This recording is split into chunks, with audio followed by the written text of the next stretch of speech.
সামাজিক মাধ্যমে পোস্ট দিয়ে হরমুজ দখলে নিতে পারবে না ট্রাম্প, প্রণালী নিয়ন্ত্রণ করবে ইরানি, সাফ জবাব তেহরানের, আগ্রাসনের জন্য ক্ষমা চাইবে না মার্কিন প্রেসিডেন্ট।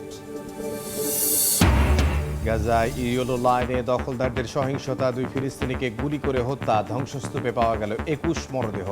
লেবাননে ইসরায়েলের হামলায় নিহত 11। রাশিয়ার রকেট ও মহাকাশ সেন্টারে ইউক্রেনের ক্ষেপণাস্ত্র হামলা, ফ্লেমিঙ্গো মিসাইল ব্যবহার করে অভিযান, দাবি জেলেনস্কির, পাল্টা আক্রমণে কয়েকজন হতাহত। এবং দাবানল নিয়ন্ত্রণে হিমশিম অবস্থা ক্রোয়েশিয়ার, বেলজিয়ামে পুড়ছে শত শত হেক্টর বনভূমি। যুক্তরাষ্ট্রে বন্যা ও ঝড়ে 6 জনের মৃত্যু, বিদ্যুৎ বিচ্ছিন্ন 10 লাখ বাসিন্দা।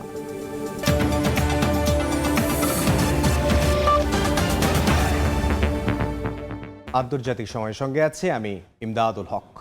সামাজিক যোগাযোগ মাধ্যমে পোস্ট দিয়ে হরমুজ প্রণালী দখল করা যাবে না বলে মার্কিন প্রেসিডেন্ট ডোনাল্ড ট্রাম্পকে হুঁশিয়ারি দিয়েছে ইরান। দেশটির উপপররাষ্ট্রমন্ত্রী বলেছেন, তেহরানের নিয়ন্ত্রণেই থাকবে এই জলপথ। এদিকে জ্বালানির দাম বাড়লেও ইরানি আগ্রাসনের জন্য ক্ষমা চাইবেন না বলে সাফ জানিয়েছেন ট্রাম্প। ইউএসএস আব্রাহাম লিঙ্কনের পরিবর্তে মধ্যপ্রাচ্যে ইউএসএস জর্জ H.W. বুশ মোতায়েন করেছে ওয়াশিংটন। সম্প্রতি হরমুজ প্রণালীকে যুক্তরাষ্ট্রের অঞ্চল ঘোষণার হুমকি দিয়েছেন মার্কিন প্রেসিডেন্ট ডোনাল্ড ট্রাম্প। এমন বক্তব্যের কড়া জবাব দিয়েছেন ইরানের উপপররাষ্ট্রমন্ত্রী কাজেম ঘারিবাবাদি। তার দাবি, সামাজিক মাধ্যমে দেয়া পোস্ট, বিমানবাহী রণতরী কিংবা কোনো আদেশ দিয়ে হরমুজ প্রণালী দখল করা সম্ভব নয়। ইরানের নিয়ন্ত্রণে এই জলপথ খোলা ও বন্ধ হবে বলেও হুঁশিয়ারি দিয়েছেন তিনি। হরমুজ প্রণালীর বর্তমান অস্থিরতার জন্য সরাসরি যুক্তরাষ্ট্র ও ইসরায়েলকে দায়ী করেছে ইরান। দেশটির পররাষ্ট্র মন্ত্রণালয়ের মুখপাত্র ইসমাইল বাঘি বলেছেন, ইরানে হামলা শুরুর আগ পর্যন্ত এই জলপথে কোনো সমস্যা ছিল না। একই সুরে কথা বলে প্রেসিডেন্ট মাসুদ পেজিশকিয়ান জানিয়েছেন, মার্কিন অবরোধে ইরানের বন্দর ও তেল রফতানি কার্যত আটকে যাওয়ায় মূল্যস্ফীতি বেড়েছে। আর তেহরান ও ওয়াশিংটনের মধ্যে বর্তমানে কোনো আলোচনা চলছে না বলে সাফ জানিয়েছেন পররাষ্ট্রমন্ত্রী আব্বাস আরাকচি। পাকিস্তান ও কাতার মধ্যস্থতাকারী হিসেবে বার্তা আদান প্রদান করলেও তা সরাসরি আলোচনা নয়। ইরানের বিরুদ্ধে পরিচালিত সামরিক অভিযানের কারণে মার্কিন নাগরিকদের ওপর পড়া আর্থিক চাপ ও জীবনযাত্রার অতিরিক্ত ব্যয়কে সামান্য বলে অভিহিত করেছেন প্রেসিডেন্ট ডোনাল্ড ট্রাম্প। স্পষ্টভাবে জানিয়ে দিয়েছেন, এই যুদ্ধ চালানোর জন্য তিনি কখনোই ক্ষমা চাইবেন না। এদিকে যুদ্ধের সময় নিখোঁজ 3 ইরানি পাইলটকে কাতার জীবিত আটক করেছে বলে দাবি করেছে তেহরান। ইরানের সামরিক বাহিনীর নিখোঁজ ব্যক্তিদের সন্ধান কমিটির প্রধানের চিঠি অনুযায়ী মার্চে কাতারে মার্কিন সামরিক ঘাঁটিতে হামলার মিশনে যাওয়া 2টি Su-24 যুদ্ধবিমান ভূপাতিত হওয়ার পর তাদের আটক করা হয়। অন্যদিকে মধ্যপ্রাচ্যে নিজেদের সামরিক উপস্থিতি আরও জোরদার করেছে যুক্তরাষ্ট্র। আরব সাগরে ইউএসএস জর্জ H.W. বুশ বিমানবাহী রণতরী মোতায়েনের ছবি প্রকাশ করেছে সেন্ট্রাল কমান্ড। এর আগে দীর্ঘ সময় ধরে ইউএসএস আব্রাহাম লিঙ্কন মোতায়েন নিয়ে উদ্বেগ তৈরি হয়েছিল। মালিহা সুহরওয়ার্দী, সময় সংবাদ। আন্তর্জাতিক সময় আরও থাকছে। ইন্দোনেশিয়ার ফ্লোরেস দ্বীপে ভূমিকম্পে প্রাণহানি বেড়ে 51, এখনও নিখোঁজ অনেকে, ক্ষতিগ্রস্ত অন্তত 1300 বাড়ি ঘর, বিপর্যস্ত অঞ্চলে সেনা মোতায়েন। গাজায় তথাকথিত ইয়েলো লাইনের কাছে 2 ফিলিস্তিনিকে হত্যা করেছে ইসরায়েলি সেনারা। উপত্যকায় 2 ভবনের ধ্বংসস্তূপ থেকে 21 জনের মরদেহ উদ্ধার করা হয়েছে। এরই মধ্যে ফিলিস্তিনের স্বাধীনতাকামী সংগঠন হামাসের নেতৃত্বে বড় পরিবর্তনের আভাস মিলেছে। গাজার নতুন রাজনৈতিক প্রধান বেছে নিতে আগামী সপ্তাহে অভ্যন্তরীণ নির্বাচন করবে সংগঠনটি। যুদ্ধের আগুন থেকে কোনোভাবে রেহাই পাচ্ছে না গাজা উপত্যকা। স্থানীয় সময় শনিবার দের আল বালা এলাকায় ইসরায়েলি ড্রোন হামলায় বেশ কয়েকজন ফিলিস্তিনি হতাহত হন। একই দিনে রাফা ও গাজা সিটির বিভিন্ন এলাকায় ভবন ধ্বংস এবং গোলাবর্ষণের খবর পাওয়া গেছে। উপত্যকায় দখলদার বাহিনীর একটি ট্যাঙ্কে বিস্ফোরক দিয়ে হামলার ঘটনাও ঘটেছে। কথিত ইয়েলো লাইনের কাছে গিবাদি ব্রিগেডের ট্যাঙ্কে এই হামলার ঘটনা ঘটে। বিস্ফোরণে হতাহত না হলেও কয়েকজনকে গুলি করে হত্যা করে ইসরায়েলি সেনারা। ধ্বংসস্তূপের নিচে চাপা পড়াদের উদ্ধারে গাজা সিভিল ডিফেন্সের অভিযানও চলছে। শনিবার 2টি ধ্বংস হওয়া বাড়ির নিচ থেকে 21 ফিলিস্তিনের মরদেহ উদ্ধার করা হয়। আরও একটি বাড়ির নিচে প্রায় 40 জনের মরদেহ থাকার কথা জানিয়েছে সংস্থাটি। ভারী যন্ত্রপাতি, জ্বালানি ও প্রয়োজনীয় সরঞ্জামের সংকটে ব্যাহত হচ্ছে উদ্ধার কাজ। এদিকে গাজার 34টি অক্সিজেন স্টেশনের মধ্যে 22টি এখন পুরোপুরি অচল। স্থানীয় স্বাস্থ্য মন্ত্রণালয় জানিয়েছে, চালু থাকা 12টি স্টেশন অত্যন্ত জটিল প্রযুক্তিগত ও যান্ত্রিক পরিস্থিতির মধ্য দিয়ে চলছে। হাসপাতাল ও চিকিৎসা কেন্দ্রে অক্সিজেন সরবরাহ করা কঠিন হয়ে পড়ছে। সিলিন্ডার ভরার কাজে ব্যবহৃত 30টি যন্ত্রের মাত্র 4টি এখন সচল। হাসপাতাল ও বাড়িতে রোগীদের অক্সিজেন সরবরাহ মারাত্মকভাবে ব্যাহত হওয়ার আশঙ্কা তাদের। অন্যদিকে হামাসের গাজা ব্যুরোর প্রধান নির্বাচনে আলী আল আমুদির নামই সবচেয়ে জোরালোভাবে সামনে এসেছে। হামাস ঘনিষ্ঠ সূত্রের দাবি, সাবেক প্রধান ইয়াহিয়া সিনওয়ারের ঘনিষ্ঠ হিসেবে পরিচিত হলেও যুদ্ধ শুরুর পর আমুদি সংগঠনটির রাজনৈতিক তৎপরতা জোরদারের পক্ষে অবস্থান নিয়েছেন। হামাসের গাজা, পশ্চিম তীর ও প্রবাসী সদস্যদের জন্য আলাদা নেতৃত্ব কাঠামো রয়েছে। গত জুলাইয়ে খলিল আল হাইয়া হামাসের সামগ্রিক রাজনৈতিক ব্যুরোর প্রধান নির্বাচিত হন। এরপরই গাজা ব্যুরোর নতুন প্রধান বেছে নিতে এই নির্বাচন হতে যাচ্ছে। মালিহা সুহরওয়ার্দী, সময় সংবাদ।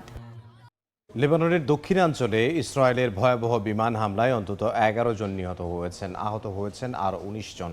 ইসরায়েলের দাবি, হিজবুল্লাহর হামলায় তাদের 3 সেনা গুরুতর আহত হওয়ার জবাবে এই অভিযান চালানো হয়। দখলদার বাহিনীর হামলার উপযুক্ত জবাব দেওয়ার হুঁশিয়ারি দিয়েছে হিজবুল্লাহ। জুনের যুদ্ধবিরতির পর সবচেয়ে বিধ্বংসী ইসরায়েলি হামলার সাক্ষী হয়েছে লেবানন। স্থানীয় সময় শুক্রবার রাত থেকে শনিবার ভোর পর্যন্ত দক্ষিণাঞ্চলের বিভিন্ন শহর ও গ্রামে হামলা জোরদার করে ইসরায়েল। শনিবার ভোরে নাবাতিয়ে জেলার আনসার শহরের উপকণ্ঠে একটি বাড়িতে বিমান হামলা চালানো হয়। এতে বাড়িটি পুরোপুরি ধসে পড়ে। ঘটনাস্থলে বেশ কয়েকজন নিহত হন। পরে দের আল জাহরানি এলাকায় আরও এক দফা হামলায় বেশ কয়েকজন হতাহত হন।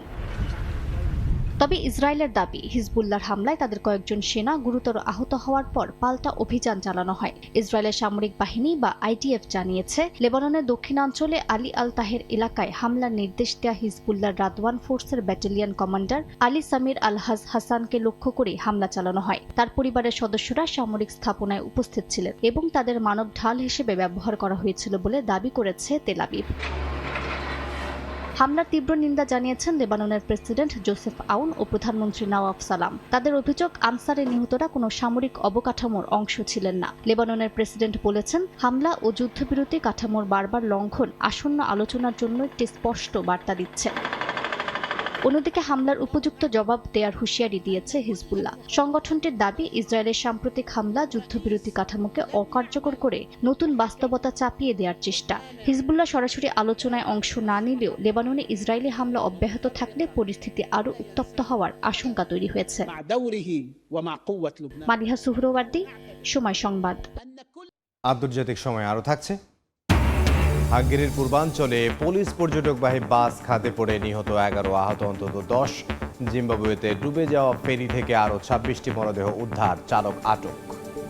ইরান সমর্থিত হুতিদের ধারাবাহিক ক্ষেপণাস্ত্র ও ড্রোন হামলায় ইয়েমেনের কৌশলগত মোখা বন্দর বন্ধ ঘোষণা করা হয়েছে। সাম্প্রতিক সময়ে বন্দরটিতে 25টির বেশি ক্ষেপণাস্ত্র হামলায় প্রাণহানি বেড়ে দাঁড়িয়েছে 7 জনে। প্রায় $16 কোটি ক্ষয়ক্ষতির দাবি করেছে বন্দর কর্তৃপক্ষ। মোখা ও মারিবে নতুন করে সংঘাত ছড়িয়ে পড়ায় 2022 সালের যুদ্ধবিরতি ভেঙে সৌদি সমর্থিত ইয়েমেনের সরকারি বাহিনীর সঙ্গে হুথিদের পূর্ণাঙ্গ যুদ্ধের আশঙ্কা করছে জাতিসংঘ। লোহিত সাগরের গুরুত্বপূর্ণ মোখা বন্দরে 25টির বেশি ক্ষেপণাস্ত্র এবং ড্রোন হামলার পর কার্যক্রম স্থগিত করেছে ইয়েমেন সরকার। বন্দরের পরিচালক জানিয়েছেন, সাম্প্রতিক হামলায় বেশ কয়েকজনের প্রাণহানির পাশাপাশি আহত হয়েছেন অনেকে। ক্ষয়ক্ষতির পরিমাণ বেড়ে দাঁড়িয়েছে প্রায় $16 কোটি। শুধু শুক্রবারই বন্দরটিতে 6টি ব্যালিস্টিক ক্ষেপণাস্ত্র ছোড়ে ইরান সমর্থিত ইয়েমেনের হুতি বিদ্রোহীরা। তাদের দাবি, সৌদি সামরিক অবস্থান, অস্ত্রভান্ডার ও সামরিক নৌযান লক্ষ্য করেই এই হামলা চালানো হয়েছে। তবে হামলা শুধু মোখাতেই সীমাবদ্ধ নয়। মারিবেও সরকারি বাহিনীর সামরিক অবস্থান ও অবকাঠামো লক্ষ্য করে ক্ষেপণাস্ত্র এবং ড্রোন হামলার দাবি করেছে হুতিরা। পাল্টা আক্রমণ চালাচ্ছে সৌদি সমর্থিত ইয়েমেনি সরকারি বাহিনীও। দীর্ঘদিনের সংঘাতের পর 2022 সালের যুদ্ধবিরতিতে বড় ধরনের লড়াই অনেকটা কমে এসেছিল, কিন্তু সাম্প্রতিক সংঘাতে সেই ভঙ্গুর অবস্থাকে নতুন করে হুমকির মুখে ফেলেছে। এর মধ্যে সৌদি আরবও আবার সরাসরি সংঘাতের ঝুঁকিতে পড়ছে। সম্প্রতি সৌদি আরবের জিজানে আরামকোর একটি স্থাপনা সহ বিভিন্ন গুরুত্বপূর্ণ স্থানে হামলা চালায় হুতিরা। মধ্যপ্রাচ্যে ইরান, যুক্তরাষ্ট্র ও ইসরায়েলকে ঘিরে উত্তেজনার মধ্যে গোষ্ঠীটির এমন তৎপরতায় পরিস্থিতি আরও জটিল হয়ে উঠেছে। সংঘাতের প্রভাব পড়ছে আন্তর্জাতিক নৌপথেও। একের পর এক হামলা ও বন্দর বন্ধ হওয়ার ঘটনায় লোহিত সাগর ও বাব-আল মানদেব প্রণালীতে জাহাজ চলাচল নিয়ে উদ্বেগ বাড়ছে। ইউরোপ ও এশিয়ার মধ্যে গুরুত্বপূর্ণ এই নৌপথে দীর্ঘস্থায়ী অস্থিরতা তৈরি হলে বৈশ্বিক বাণিজ্য ও জ্বালানি সরবরাহে প্রভাব পড়তে পারে বলে আশঙ্কা করছেন বিশেষজ্ঞরা। এর মধ্যেই ইয়েমেনে নতুন করে বড় ধরনের যুদ্ধের ঝুঁকি নিয়ে সতর্ক করেছে জাতিসংঘ। সংস্থাটির ইয়েমেন বিষয়ক দূত হ্যান্স গ্রুনবার্গ জানিয়েছেন, মারিব, হাদ্রামাউত ও মোখাসহ বিভিন্ন ফ্রন্টে সামরিক তৎপরতা বেড়েছে। উত্তেজনা প্রশমনে সব পক্ষকে আলোচনায় ফেরার আহ্বান জানিয়েছেন তিনি। নাসরিন রুমি, সময় সংবাদ। রাশিয়ার রকেট ও মহাকাশ সেন্টারে বড় ধরনের ক্ষেপণাস্ত্র হামলা চালিয়েছে ইউক্রেন। এতে অত্যাধুনিক FP5 ফ্লেমিঙ্গো ক্রুজ মিসাইল ব্যবহার করা হয়েছে। এছাড়া কৌশলগত গুরুত্বপূর্ণ রুশ বিমান ঘাঁটিতেও হামলার কথা জানিয়েছে কিয়েভ। মস্কোর পাল্টা হামলায় বেশ কয়েকজন হতাহত হয়েছেন। এর মধ্যে ইউক্রেনে মার্কিন অস্ত্র পাঠানোর সম্ভাব্য পরিকল্পনা নিয়ে যুক্তরাষ্ট্রের কাছে ব্যাখ্যা চেয়েছে ক্রেমলিন। দিন দিন আরও জটিল হচ্ছে রাশিয়া ইউক্রেন যুদ্ধ সমীকরণ। স্থানীয় সময় শনিবার রাশিয়ার সামারা অঞ্চলের একটি শিল্প স্থাপনায় বড় ধরনের ক্ষেপণাস্ত্র হামলা চালায় ইউক্রেন। প্রেসিডেন্ট ভলোদিমির জেলেনস্কি জানান, হামলার লক্ষ্য ছিল প্রোগ্রেস সেন্টার। এটি মূলত রাশিয়ার মহাকাশ সংস্থা রসকসমসের অন্যতম প্রধান স্থাপনা এবং সামরিক মহাকাশ ও যোগাযোগ প্রযুক্তির সঙ্গে সরাসরি যুক্ত। তিনি দাবি করেন, নিজেদের তৈরি ফ্লামিঙ্গো ক্ষেপণাস্ত্র দিয়ে সীমান্ত থেকে প্রায় 900 কিলোমিটার দূরের এই স্থাপনায় আঘাত হানা হয়েছে। প্রায় 700 কিলোমিটার দূরের সাভাসলেইকা বিমান ঘাঁটিতেও হামলার দাবি করেছে কিয়েভ। রাশিয়ার প্রতিরক্ষা মন্ত্রণালয় জানিয়েছে, 19টি অঞ্চল, কৃষ্ণ সাগর ও আজভ সাগর এবং ক্রিমিয়া জুড়ে 598টি ইউক্রেনীয় ড্রোন ভূপাতিত করেছে তাদের বিমান প্রতিরক্ষা ব্যবস্থা। সামারা অঞ্চলের শিল্প স্থাপনায় ক্ষয়ক্ষতির কথাও জানিয়েছেন স্থানীয় কর্মকর্তারা। মস্কো অঞ্চলের সাতুরায় ইউক্রেনীয় ড্রোন হামলায় কয়েকজন হতাহত হয়েছেন। পাল্টা হামলা চালিয়েছে রাশিয়াও। ইউক্রেনের নিপ্রোপেট্রোভস্ক অঞ্চলের মারহানেতেস শহরে একটি আবাসিক ভবনে রুশ ড্রোন হামলায় বেশ কয়েকজন হতাহত হয়েছেন। জাপোরিঝিয়ায় রুশ হামলায় আরও কয়েকজন আহত হয়েছেন। ওডেসা অঞ্চলে একটি জুতার কারখানার গুদাম ও ক্যান্টিনে হামলার পর আগুন ধরে যায়। উত্তেজনার মধ্যে ইউক্রেনের সম্ভাব্য বড় আকারের মার্কিন অস্ত্র ও গোলাবারুদ পাঠানোর পরিকল্পনা নিয়ে নতুন করে প্রশ্ন তুলেছে মস্কো। তুরস্কে থাকা মার্কিন অস্ত্রের একটি বড় মজুদ কিয়েভে পাঠানোর সম্ভাব্য পরিকল্পনা সম্পর্কে যুক্তরাষ্ট্র ও তুরস্কের কাছে ব্যাখ্যা চেয়েছে রাশিয়া। মস্কোর দাবি, এমন কোনো অস্ত্র হস্তান্তর হলে দুই দেশের সঙ্গে রাশিয়ার সম্পর্কের গুরুতর ক্ষতি হতে পারে। মালিহা সুব্রবার্তী, সময় সংবাদ। দাবানল মোকাবিলায় হিমশিম খাচ্ছে ইউরোপ। ক্রোয়েশিয়ায় বেড়েই চলেছে প্রাণহানি। নিরাপদে সরিয়ে নেওয়া হয়েছে হাজারের বেশি বাসিন্দা ও পর্যটককে। বেলজিয়ামে ইতিহাসের সবচেয়ে বড় দাবানলে পড়েছে 1600 হেক্টর বনভূমি। ফ্রান্সের দক্ষিণ পশ্চিমাঞ্চলেও পরিস্থিতি উদ্বেগজনক। স্পেনে এখনও নিয়ন্ত্রণে আসেনি আগুন। দাবানলের ভয়াবহতায় পড়ছে ইউরোপের বিভিন্ন অঞ্চল। ক্রোয়েশিয়ার দালমাতিয়া অঞ্চলে প্রবল বাতাসে দ্রুত ছড়িয়ে পড়া আগুন আছড়ে পড়ে পর্যটন শহর ওমিশে। এতে বেশ কয়েকজন হতাহত হয়েছেন। নিরাপদ স্থানে সরিয়ে নেওয়া হয়েছে প্রায় 1200 মানুষকে। আগুন নিয়ন্ত্রণে কাজ করছে দমকল বাহিনী ও জরুরি সেবার কর্মীরা। ফ্রান্সের দক্ষিণ পশ্চিমাঞ্চলেও পরিস্থিতি উদ্বেগজনক। লুগলন এলাকার দাবানলে পুড়েছে প্রায় হাজার হাজার হেক্টর এলাকা। সরিয়ে নেওয়া হয়েছে 650 জনকে। আগুন নিয়ন্ত্রণে অস্ট্রেলিয়া থেকে পাঠানো হয়েছে চিনুক দমকল হেলিকপ্টার ও বেল 412। প্রায় 30 জন কর্মীসহ এই দুটি উড়োজাহাজ সেপ্টেম্বরের শেষ পর্যন্ত ফরাসি কর্তৃপক্ষকে সহায়তা করবে। বেলজিয়ামেও ভয়াবহ রেকর্ড করেছে দাবানল। দেশটির সবচেয়ে বড় প্রাকৃতিক সংরক্ষণ এলাকা হাইফেন্সে আগুনে পুড়েছে প্রায় 1600 হেক্টর এলাকা। এটিই দেশটির ইতিহাসের সবচেয়ে বড় দাবানল। আগুন নিয়ন্ত্রণে সেনাবাহিনী সহ বিভিন্ন এলাকার প্রায় শত শত দমকল কর্মী পালাক্রমে কাজ করছেন। পানি ছিটিয়ে আগুনের বিস্তার ঠেকাতে মোতায়েন করা হয়েছে সেনাবাহিনীর 4টি ফায়ার ইঞ্জিন। স্পেনের হুয়েলভা ও সেভিয়া প্রদেশে ছড়িয়ে পড়া দাবানলে আক্রান্ত হয়েছে 38,000 হেক্টরের বেশি এলাকা। আগুন নিয়ন্ত্রণে রাতভর কাজ করেছেন প্রায় 700 দমকল কর্মী। ইউরোপের বিভিন্ন দেশে চলতি গ্রীষ্মে একের পর এক তাপপ্রবাহের সঙ্গে যুক্ত হয়েছে ভয়াবহ খরা। বিজ্ঞানীদের মতে মানবসৃষ্ট জলবায়ু পরিবর্তনের কারণে তীব্র গরম ও শুষ্ক আবহাওয়া আরও ঘন ঘন তৈরি হচ্ছে, যা দাবানলকে দ্রুত ছড়িয়ে পড়তে এবং দীর্ঘস্থায়ী হতে সহায়তা করছে। ফ্রান্স, স্পেন ও গ্রিসের পাশাপাশি বলকান অঞ্চলও এবছর একাধিক তাপপ্রবাহের মুখে পড়েছে। মালিহা সুহরওয়ার্দী, সময় সংবাদ। যুক্তরাষ্ট্রের ইন্ডিয়ানা অঙ্গরাজ্যে ভয়াবহ বন্যা ও ঝড়ে প্রাণ হারিয়েছেন অন্তত 6 জন। বিদ্যুৎ বিচ্ছিন্ন অবস্থায় আছেন কয়েকটি অঙ্গরাজ্যের প্রায় 10 লাখ বাসিন্দা। এর মধ্যেই হাওয়াইয়ের দিকে ধেয়ে যাচ্ছে শক্তিশালী হারিকেন লালা। ভারী বৃষ্টিতে তলিয়ে গেছে অঞ্চলটির বিভিন্ন সড়ক। অন্যদিকে জাপানে টানা বৃষ্টিতে সৃষ্ট বন্যায় মৃতের সংখ্যা বেড়ে 5 জনে দাঁড়িয়েছে। ভারতের অরুণাচল প্রদেশে আকস্মিক বন্যায় 5 সেনা নিখোঁজ হয়েছেন। কয়েকদিনের টানা ভারী বৃষ্টিতে বিপর্যস্ত যুক্তরাষ্ট্রের ইন্ডিয়ানা অঙ্গরাজ্য। দেখা দিয়েছে ভয়াবহ বন্যা। কয়েকটি এলাকায় নদীর পানি রেকর্ড উচ্চতায় পৌঁছে গেছে। ডুবে গেছে ঘরবাড়ি ও সড়ক। এখন পর্যন্ত শিশুসহ কয়েকজনের মৃত্যুর খবর নিশ্চিত করেছে অঞ্চলটির জরুরি ব্যবস্থাপনা কর্তৃপক্ষ। অঙ্গরাজ্যটির কিছু এলাকায় 2 দিনে 11 ইঞ্চিরও বেশি বৃষ্টিপাত হয়েছে। 1 ডজনের বেশি কাউন্টিতে স্থানীয় দুর্যোগ ঘোষণা করা হয়েছে। উদ্ধার কাজে ন্যাশনাল গার্ডের সদস্য মোতায়েন করা হয়েছে। এরই মধ্যে ঝড়ের প্রভাবে বিদ্যুৎ বিচ্ছিন্ন হয়ে পড়েছেন ইলিনয়, ইন্ডিয়ানা, ওহাইও ও কেন্টাকি অঙ্গরাজ্যের প্রায় 10 লাখ বাসিন্দা। প্রশান্ত মহাসাগর থেকে যুক্তরাষ্ট্রের দ্বীপ অঙ্গরাজ্য হাওয়াইয়ের দিকে ধেয়ে যাচ্ছে হারিকেন লালা। অঞ্চলটির কয়েকটি এলাকায় 25 ইঞ্চি পর্যন্ত বৃষ্টির পূর্বাভাস দিয়েছে আবহাওয়া দফতর। এরই মধ্যে ব্যাপক বৃষ্টিতে তলিয়ে গেছে বিগ আইল্যান্ড ও মাউই এলাকার বিভিন্ন সড়ক। স্থগিত করা হয়েছে 1.5 শতাধিক ফ্লাইট। প্রাণঘাতী বন্যা ও পাহাড়ি এলাকায় ভূমিধসের আশঙ্কা রয়েছে বলে জানিয়েছে কর্তৃপক্ষ। এরই মধ্যে বিদ্যুৎ বিচ্ছিন্ন হয়ে পড়েছেন 50,000-এর বেশি বাসিন্দা।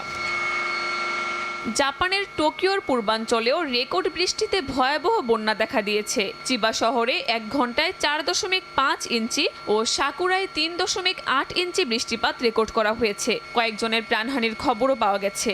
পানিতে আটকা পড়েছেন হাজারো মানুষ। নিখোঁজ বাসিন্দাদের উদ্ধারে অভিযান চলছে। এদিকে ভারতের অরুণাচল প্রদেশের দিবাং ভ্যালি জেলায় আকস্মিক বন্যায় 5 সেনা সদস্য নিখোঁজ হয়েছেন। বন্যার পানিতে ভেসে যাওয়া আরও 2 সেনা সদস্যকে উদ্ধার করা হয়েছে। বন্যায় পাশুপানি আর্মি ক্যাম্পের 2টি আশ্রয় কেন্দ্র ক্ষতিগ্রস্ত হয়েছে। অন্যদিকে চীনের মধ্যাঞ্চলীয় হেনান প্রদেশের জিয়ালু নদীর পূর্ব তীরের বাঁধ ভেঙে বন্যা দেখা দিয়েছে। পরিস্থিতি মোকাবিলায় 200 কর্মী ও 7 শতাধিক ভারী যন্ত্রপাতি মোতায়েন করা হয়েছে। কাকুলি আখতার, সময় সংবাদ। ইন্দোনেশিয়ার ফ্লোরেস দ্বীপে শক্তিশালী ভূমিকম্পে নিহতের সংখ্যা বেড়ে 51 জনে দাঁড়িয়েছে। এখনও নিখোঁজ আছেন অনেকে। ভূমিকম্পে ক্ষতিগ্রস্ত হয়েছে অন্তত 1300 বাড়িঘর। বাস্তুচ্যুত হয়েছেন 5,000 মানুষ। বিপর্যস্ত অঞ্চলে মোতায়েন করা হয়েছে 3,500 সেনা ও পুলিশ সদস্য। তাদের সহায়তায় চলছে উদ্ধার অভিযান। শনিবারের ভূমিকম্পের পর প্রায় 350 আফটার শক অনুভূত হয়েছে। 7.7 মাত্রার শক্তিশালী ভূমিকম্পে বিধ্বস্ত ইন্দোনেশিয়ার ফ্লোরেস দ্বীপ। কোনো ভবন পুরোই ধসে পড়েছে, আর কোনোটা রক্ষা পেলেও ব্যাপক ক্ষয়ক্ষতি হয়েছে। ভয়াবহ এই ভূমিকম্পে বাড়ছে নিহতের সংখ্যা। চলছে ধ্বংসস্তূপের নিচে আটকে পড়াদের সন্ধানে উদ্ধার কাজ। এরই মধ্যে কয়েকজনকে জীবিত উদ্ধার করা হয়েছে।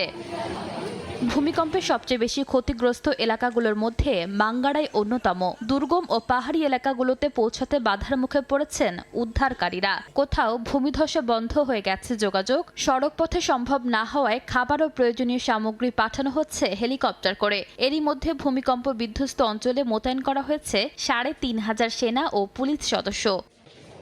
3 শতাধিক আফটারশকের কারণে এখনও আতঙ্ক কাটেনি স্থানীয় বাসিন্দাদের। নিজ বাড়িতে না ফিরে খোলা জায়গায় অস্থায়ী ক্যাম্পে অবস্থান করছেন অনেকে। তাদের অভিযোগ, এখন পর্যন্ত কেউ খোঁজও নেয়নি। আমি শহরে গিয়ে কর্তৃপক্ষের সঙ্গে দেখা করেছি, তাদের কাছে অভিযোগও করেছি। বলেছি, আপনারা আমাদের এভাবে রেখে দিয়েছেন। জানিয়েছে সরকারি কার্যালয়ে গিয়ে সহায়তার ব্যবস্থা করবে। আমি শুধু জানতে চাই, আমাদের কি এভাবেই ক্যাম্পে থাকতে হবে, নাকি সরকার আমাদের জন্য আরো ভালো কোনো ব্যবস্থা করবে?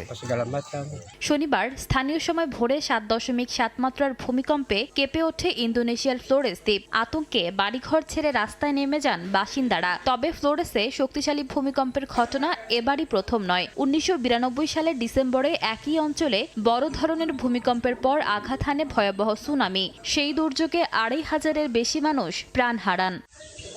ঈশিতা আক্তার, সময় সংবাদ। ইউরোপে তীব্র দাবদাহের কবলে পড়ে 1 সপ্তাহে প্রায় 16,000 মানুষের মৃত্যু হয়েছে। ইউরোপে মৃত্যুহার পর্যবেক্ষণকারী সংস্থার তথ্য মতে অতিরিক্ত গরমে সবচেয়ে বেশি প্রাণহানি ঘটেছে ফ্রান্স, বেলজিয়াম ও জার্মানিতে। শীতপ্রধান দেশ হওয়ায় এবং শীতাতপ সুবিধা না থাকাকে এই বিপর্যয়ের প্রধান কারণ হিসেবে দেখা হচ্ছে। জলবায়ু পরিবর্তনের কারণে চলতি গ্রীষ্মেই ব্রিটেন ও ফ্রান্সে নতুন করে দাবদাহের সতর্কতা জারি করা হয়েছে। জুন মাসে নজিরবিহীন দাবদাহে ইউরোপ জুড়ে দেখা দিয়েছে ভয়াবহ মানবিক বিপর্যয়। ইউরোপিয়ান মর্টালিটি মনিটরিং নেটওয়ার্কের বিশ্লেষণ বলছে, মাত্র এক সপ্তাহের গরমে স্বাভাবিক সময়ের তুলনায় প্রায় 16,000 বেশি মানুষের মৃত্যু হয়েছে। সাধারণত শীতকালে ভাইরাসজনিত শ্বাসকষ্টে যে পরিমাণ প্রাণহানি হয়, জুনের এই দাবদাহে মৃত্যু সংখ্যা সেটিও ছাড়িয়ে গেছে। সবচেয়ে বেশি প্রাণহানি হয়েছে উত্তর ইউরোপের ফ্রান্স, বেলজিয়াম ও জার্মানিতে। সাধারণত এসব দেশে তীব্র গরমের অভিজ্ঞতা না থাকায় এবং বেশিরভাগ ঘরবাড়িতে শীতাতপ নিয়ন্ত্রণ সুবিধা না থাকায় প্রাণহানির ঘটনা বেশি ঘটেছে বলে বিশ্লেষণে বলা হয়। শীতল আবহাওয়ার উপযোগী করে তৈরি এসব দেশের অবকাঠামো চরম দাবদাহ সামলাতে ব্যর্থ হয়েছে। ইউরোপের দক্ষিণাঞ্চলের দেশগুলো অতিরিক্ত তাপমাত্রা মোকাবিলায় অভ্যস্ত হলেও এবার পুরো মহাদেশ জুড়েই রীতিমতো হাহাকার তৈরি হয়েছে। নদীগুলোর পানি রেকর্ড পরিমাণ তলানিতে ঠেকেছে। বিস্তীর্ণ অঞ্চলে দেখা দিয়েছে ভয়াবহ দাবানল। বিশেষজ্ঞরা সতর্ক করে বলছেন, 2003 সালের দাবদাহ কিংবা 2022 সালের জুলাইয়ের পর বিশ্ব উষ্ণায়নের প্রভাবে ইউরোপে চরম ভাবাপন্ন আবহাওয়া এখন নিয়মিত ঘটনায় পরিণত হচ্ছে। এরই মধ্যে ব্রিটেন ও ফ্রান্সে নতুন করে তীব্র গরমের সতর্কতা জারি করা হয়েছে। আবহাওয়া দপ্তরগুলোর পূর্বাভাস, চলতি সপ্তাহের মাঝামাঝি থেকে অনেক এলাকায় 35 ডিগ্রি সেলসিয়াস বা তারও বেশি হতে পারে তাপমাত্রা। ফারদিন মাজহার, সময় সংবাদ। তুরস্ক, সৌদি ও পাকিস্তানের প্রতিরক্ষা জোটে মিশরের যোগ দেওয়ার সম্ভাবনা রয়েছে। বিষয়টি আল জাজিরাকে জানিয়েছেন তুর্কি president Recep Tayyip Erdogan. Mecca চুক্তিকে আরও সম্প্রসারণের জন্য উন্মুক্ত রাখার কথাও জানান তিনি। একই সঙ্গে গাজা, সিরিয়া ও লেবানন ইস্যুতেও তুরস্কের অবস্থান তুলে ধরেছেন এরদোয়ান। তিনি বলেন, আঞ্চলিক স্থিতিশীলতার স্বার্থে তুরস্ক তার প্রতিবেশীদের পাশে থাকবে। গাজাকে একা ছড়ে দেয়া হবে না বলেও জানিয়েছেন তিনি। সিরিয়ার স্থিতিশীলতা ও কুর্দিদের অধিকার নিশ্চিত করার পাশাপাশি লেবাননে ইসরায়েলি হামলা বন্ধে যুক্তরাষ্ট্রের সঙ্গে আলোচনার কথাও জানান তুর্কি প্রেসিডেন্ট। যুক্তরাষ্ট্রের কাছ থেকে F-35 যুদ্ধবিমান পাওয়ার বিষয়ে ডোনাল্ড ট্রাম্পের প্রতিশ্রুতি বাস্তবায়নের অপেক্ষায় থাকার কথাও জানিয়েছেন এরদোয়ান।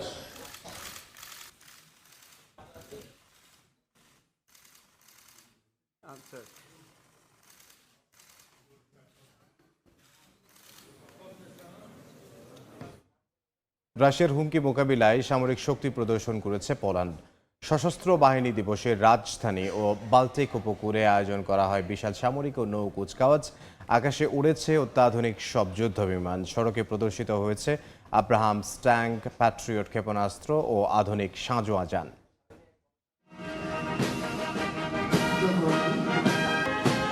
সশস্ত্র বাহিনী দিবস উপলক্ষে স্থানীয় সময় শনিবার সামরিক শক্তির বড় প্রদর্শন করেছে পোল্যান্ড। রাজধানী ওয়ারশোতে প্রায় 2000 সেনা অংশ নেন সামরিক কুচকাওয়াজে। তাদের সঙ্গে ছিলেন ন্যাটোর মিত্র দেশগুলোর সেনারাও। আকাশে প্রায় 60টি সামরিক বিমান উড়েছে। F-16 ও F-35 যুদ্ধবিমানের পাশাপাশি প্রদর্শনীতে ছিল AH-64 অ্যাপাচি হেলিকপ্টারও। স্থলপথের কুচকাওয়াজে উঠে আসে পোল্যান্ডের সামরিক আধুনিকায়নের চিত্র। প্রদর্শিত হয় আব্রামস লেপার্ড ও K2 ট্যাঙ্ক, বোরসুক ও রোসোমাক সাঁজোয়া যান এবং প্যাট্রিয়ট আকাশ প্রতিরক্ষা ব্যবস্থা। ছিল রকেট লঞ্চার, নৌমাইন এবং বিভিন্ন ধরনের সামরিক ড্রোনও। যুক্তরাষ্ট্র ও যুক্তরাজ্য সহ ন্যাটো মিত্রদের সেনাদের অংশগ্রহণে কুচকাওয়াজে জোটের সামরিক সংহতির বার্তা উঠে আসে। একই সময় বাল্টিক সাগরের গদিনিয়া উপকূলে আয়োজন করা হয় পৃথক নৌ কুচকাওয়াজ। এতে অংশ নেয় প্রায় 20টি যুদ্ধজাহাজ ও নৌযান। পোল্যান্ডের প্রধানমন্ত্রী ডোনাল্ড টাস্ক বলেন, এ স্থল ও নৌ কুচকাওয়াজ প্রতিবেশী, মিত্র ও শত্রু সবার জন্য একটি খোলা বার্তা। তার ভাষায়, পোল্যান্ড নিরাপদ রাখতে দেশটি কঠোর পরিশ্রম করছে এবং তারা ভালোভাবে প্রস্তুত। 1920 সালের ওয়ারশো যুদ্ধের 106তম বার্ষিকীও পালিত হচ্ছে এবারের আয়োজনে। ওই যুদ্ধে সোভিয়েত রেড আর্মির অগ্রযাত্রা ঠেকিয়ে দিয়েছিল পোল্যান্ড। ইউক্রেনে রাশিয়ার আগ্রাসনের পর পূর্ব ইউরোপে নিরাপত্তা উদ্বেগ বাড়ায় সামরিক সক্ষমতা বাড়ানোর উপর জোর দিচ্ছে ওয়ারশো। 2026 সালে প্রতিরক্ষায় জিডিপির 4.8% ব্যয়ের পরিকল্পনা রয়েছে পোল্যান্ডের। মালিহা সুহরওয়ার্দী, সময় সংবাদ। $10 কোটি খরচ করে যুক্তরাষ্ট্রের প্রেসিডেন্ট ডোনাল্ড ট্রাম্পের সঙ্গে বৈরী সম্পর্ক মোতায়েনের চেষ্টা করেছেন মার্কিন ধনকুবের ইলন মাস্ক রিপাবলিকানদের হয়ে নভেম্বরের মধ্যবর্তী নির্বাচনে এত বড় অঙ্কের অর্থ খরচের পরিকল্পনা করছেন টেসলা প্রধান। মার্কিন গণমাধ্যম ওয়াল স্ট্রিট জার্নাল এ তথ্য জানিয়েছে। মে মাসে চীন সফরের সময় এয়ারফোর্স ওয়ান ট্রাম্পকে একথা জানান ইলন মাস্ক। মার্কিন প্রেসিডেন্ট ডোনাল্ড ট্রাম্প ও প্রযুক্তি উদ্যোক্তা ইলন মাস্কের সম্পর্ক ফের উষ্ণ হচ্ছে। ওয়াল স্ট্রিট জার্নালের প্রতিবেদনে বলা হয়েছে, নভেম্বরের মধ্যবর্তী নির্বাচনে রিপাবলিকানদের কংগ্রেসের নিয়ন্ত্রণ ধরে রাখতে অন্তত $10 কোটি খরচের পরিকল্পনা করছেন মাস্ক। এর মধ্য দিয়ে গত বছর প্রকাশ্যে ভেঙে যাওয়া দুই প্রভাবশালী ব্যক্তির সম্পর্ক জোড়া লাগার ইঙ্গিত মিলছে। দুই পক্ষের সম্পর্ক মেরামতে প্রায় 1 বছর ধরে নেপথ্যে কাজ হয়েছে বলে জানিয়েছে গণমাধ্যমটি। ট্রাম্পের সঙ্গে ব্যক্তিগত যোগাযোগ, মারে লাগোতে আমন্ত্রণ এবং হোয়াইট হাউসে নৈশভোজের পাশাপাশি ভাইস প্রেসিডেন্ট জেডি ভ্যান্স ও চিফ অফ স্টাফ সুসি ওয়াইলসও মাস্কের সঙ্গে যোগাযোগ রাখেন। স্পেস এক্সের প্রতিরক্ষা ও নাসার বড় চুক্তির কারণে মাস্ককে উপেক্ষা করা ট্রাম্প প্রশাসনের জন্য কঠিন বলে জানিয়েছে গণমাধ্যমটি। 2024 সালে নির্বাচনে ট্রাম্পকে প্রকাশ্যে সমর্থনের পাশাপাশি তার ও অন্যান্য রিপাবলিকান প্রার্থীর পেছনে অন্তত $28 কোটি 80 লাখ ব্যয় করেন ইলন মাস্ক। 2025 সালের মাঝামাঝি ট্রাম্পের বড় কর ও ব্যয় প্যাকেজের তীব্র সমালোচনা করে ট্রাম্পের সঙ্গে দ্বন্দ্বে জড়ান মাস্ক। মে মাসে চীন সফরের সময় এয়ারফোর্স ওয়ানে ট্রাম্পের সঙ্গী হন মাস্ক। সফরে নতুন মার্কিন কারখানা স্থাপনের পরিকল্পনা নিয়ে কথা হয় দুইজনের মধ্যে। ওই সময় মাস্ক রিপাবলিকানদের নির্বাচনী প্রচারে অন্তত $10 কোটি দেওয়ার পরিকল্পনার কথা ট্রাম্পকে জানান বলে প্রতিবেদনে উল্লেখ করা হয়। ট্রাম্পের সঙ্গে মাস্কের সম্পর্ক ফের ঘনিষ্ঠ হলেও আগের মতো রাজনৈতিক পরিসরে ফিরবেন কিনা তা নিয়ে রয়েছে নানা জল্পনা। মাস্ক নতুন রাজনৈতিক দল গঠনের পরিকল্পনা থেকে সরে আসার পেছনে ভ্যান্সের সঙ্গে সম্পর্ক ধরে রাখার বিষয়টিও ভূমিকা রেখেছে বলে জানিয়েছে ওয়াল স্ট্রিট জার্নাল। তবে এই নতুন সমীকরণ তৈরি হচ্ছে এমন এক সময়ে যখন মধ্যবর্তী নির্বাচনের আগে জনমত জরিপে ডেমোক্রেটরা রিপাবলিকানদের চেয়ে এগিয়ে রয়েছে। ইরান যুদ্ধ সহ ট্রাম্প প্রশাসনের বিভিন্ন নীতিতে জন অসন্তোষ বাড়ায় প্রেসিডেন্টের জনপ্রিয়তাও প্রায় রেকর্ড নিম্ন পর্যায়ে নেমেছে। মালিহা সুহরওয়ার্দী, সময় সংবাদ। ভারতের পশ্চিমবঙ্গের সাবেক ডেপুটি স্পিকার আশিস বন্দ্যোপাধ্যায়ের ঝুলন্ত মরদেহ উদ্ধার করেছে পুলিশ। স্থানীয় সময় রোববার সকালে নিজ বাড়ির দলীয় কার্যালয়ে তার রহস্যজনক মৃত্যু হয়। একই জায়গা থেকে একটি চিরকুটও উদ্ধার করে পুলিশ। তাতে লেখা ছিল, রাজনীতিতে যুক্ত হওয়া ভুল সিদ্ধান্ত ছিল। এই ঘটনায় এলাকায় চাঞ্চল্য তৈরি হয়েছে। সাবেক এই ডেপুটি স্পিকারের মৃত্যুর কারণ এখনো স্পষ্ট নয়। ঘটনাটি খতিয়ে দেখছে বলে জানিয়েছে পুলিশ।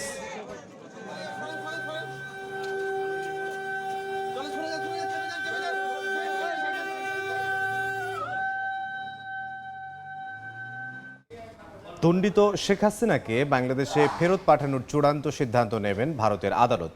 ভারত সরকারের এক শীর্ষ কর্মকর্তার বরাতে এই খবর প্রকাশ করেছে গণমাধ্যম ইন্ডিয়ান এক্সপ্রেস।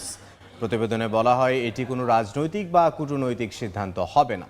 দেশটির আদালত যাচাই করবেন বাংলাদেশে যে অপরাধগুলো সংঘটিত হয়েছে তা ভারতীয় আইনেও অপরাধ হিসেবে সংজ্ঞায়িত কিনা। অপর এক কর্মকর্তা জানান, শেখ হাসিনাকে প্রত্যর্পণের অনুরোধ দিল্লি ও ঢাকার বর্তমান কূটনৈতিক আলোচনার বাইরে আলাদা করে দেখার সুযোগ নেই। বিষয়টি সমাধানে পথ খোঁজা হচ্ছে বলেও জানান ওই কর্মকর্তা। 2013 সালের দ্বিপক্ষীয় বন্দি বিনিময় চুক্তি অনুযায়ী এরই মধ্যে শেখ হাসিনাকে ফেরত পাঠানোর আহ্বান জানিয়েছে বাংলাদেশ সরকার।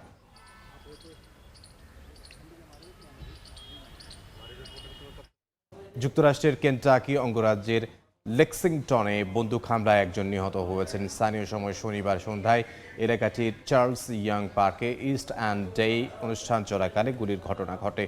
এতে 4 বছরের এক শিশু, 14 বছরের এক কিশোর সহ আরও 2 জন আহত হয়েছেন। তাদের নিকটতম হাসপাতালে ভর্তি করা হয়েছে। তবে কারো আঘাত প্রাণঘাতী নয় বলে জানিয়েছে কর্তৃপক্ষ। ঘটনার পর পার্ক ঘিরে বেশ কয়েকটি সড়ক বন্ধ করে তদন্ত শুরু করেছে পুলিশ। এখন পর্যন্ত হামলাকারী বা হামলার উদ্দেশ্য সম্পর্কে কিছুই জানা যায়নি। তবে পুলিশের দাবি, সাধারণ মানুষের জন্য তাৎক্ষণিক কোনো হুমকি নেই। প্রত্যক্ষদর্শীরা জানান, নারী ও শিশুসহ মানুষে ভরা শান্তিপূর্ণ একটি অনুষ্ঠানে দিনের আলোয় এমন বন্দুক হামলার ঘটনা অত্যন্ত উদ্বেগজনক। জিম্বাবুয়ের লেক ক্যারিবায় ডুবে যাওয়া ফেরি থেকে আরও 26টি মরদেহ উদ্ধার করা হয়েছে। এতে মৃতের সংখ্যা বেড়ে দাঁড়িয়েছে 72 জনে। মঙ্গলবার ক্যারিবা থেকে মাছ ধরার ক্যাম্পে যাওয়ার পথে ঘটনা ঘটে। যাত্রা শুরুর প্রায় আধা ঘন্টা পর বড় ঢেউয়ের আঘাতে এটি উল্টে যায়। দেশটির সিভিল প্রোটেকশন ইউনিট জানায় ফেরিটির ধারণ ক্ষমতা ছিল 90 জন, তবে দুর্ঘটনার সময় ধারণ ক্ষমতার বাইরে বেশি যাত্রী বহন করা হচ্ছিল। তাদের দাবি, ফেরিতে মোট 153 জন আরোহী ছিলেন, তবে এ পর্যন্ত 77 জনকে জীবিত উদ্ধার করা সম্ভব হয়েছে। কঙ্গোতে 11 বছরে প্রায় 2,60,00,000 মানুষ ম্যালেরিয়ায় আক্রান্ত হয়েছেন। এতে প্রাণ হারিয়েছেন প্রায় 30,000 মানুষ। শনিবার 2025 সালের ম্যালেরিয়ার বার্ষিক পরিসংখ্যান প্রকাশ করেছে কঙ্গোর জাতীয় ম্যালেরিয়া নিয়ন্ত্রণ কর্মসূচি। সংস্থাটির মতে, ম্যালেরিয়া এখনও দেশটির সবচেয়ে বড় সমস্যা, তাই রোগটি নিয়ন্ত্রণে কার্যকর পদক্ষেপ আরও জোরদার করা হচ্ছে। এরই অংশ হিসেবে চলতি সপ্তাহে সরকার গণহারে ম্যালেরিয়ার ওষুধ বিতরণ কর্মসূচি শুরু করেছে। স্বাস্থ্য কর্মকর্তারা আশা করছেন এতে ম্যালেরিয়া প্রতিরোধ ও চিকিৎসা আরও শক্তিশালী হবে। বিশ্ব স্বাস্থ্য সংস্থার তথ্যানুযায়ী প্রতি বছর আফ্রিকায় সবচেয়ে বেশি ম্যালেরিয়ায় আক্রান্ত হয়ে শিশুরা প্রাণ হারায়।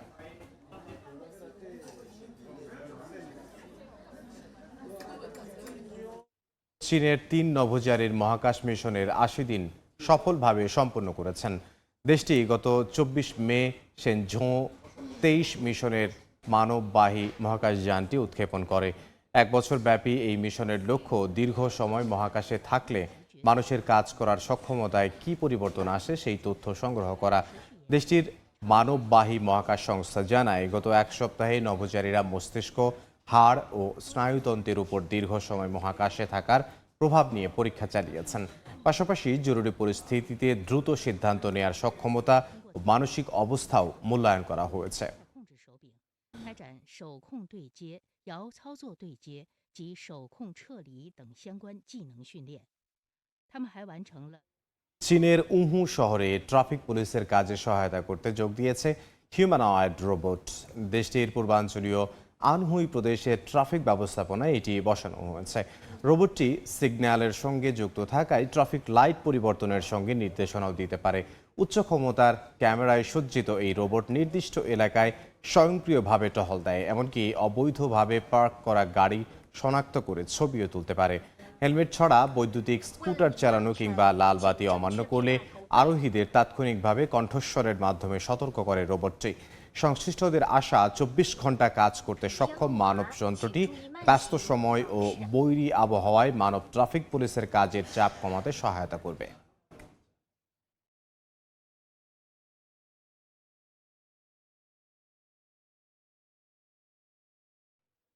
আন্তর্জাতিক সময়ের শীর্ষ সংবাদগুলো জানিয়ে দিচ্ছি আরও একবার। সামাজিক মাধ্যমে পোস্ট দিয়ে হরমুজ দখলে নিতে পারবে না ট্রাম্প, প্রণালী নিয়ন্ত্রণ করবে ইরানি, সাফ জবাব তেহরানের। আগ্রাসনের জন্য ক্ষমা চাইবে না মার্কিন প্রেসিডেন্ট। গাজায় ইয়েলো লাইনে দখলদারদের সহিংসতা, 2 ফিলিস্তিনিকে গুলি করে হত্যা, ধ্বংসস্তূপে পাওয়া গেল 21 মরদেহ। লেবাননে ইসরায়েলের হামলায় নিহত 11।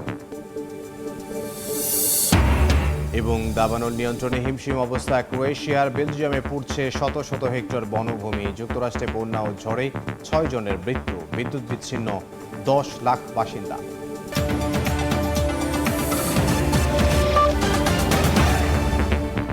এই ছিল আন্তর্জাতিক সময়। এরপর বিকেল 5টার সময় সংবাদ নিয়ে আসছে কিছুক্ষণ পর। সঙ্গে থাকুন সবাই।